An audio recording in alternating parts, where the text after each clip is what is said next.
हाँ दोस्तों, ये शारदा से जल का ट्रैक अब अपने एंड की तरफ जा रहे हैं। तो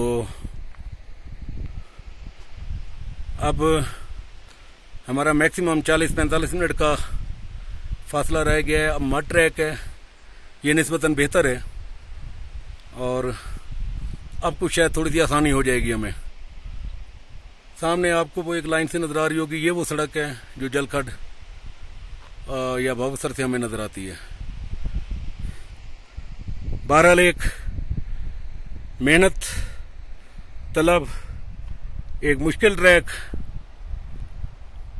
बड़ी हिम्मत, हौसले और जुर्रत के साथ करना पड़ता है। अच्छी मोटरसाइकिल और एक बंदा, ये ट्रैक हो जाएगा बड़ी आसानी से। लोगों की आमदोरफ्त भी ट्रैक पे होती रहती है जो मुकामी लोग हैं।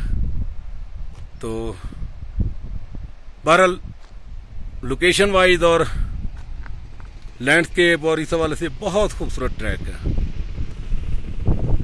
शुक्रिया।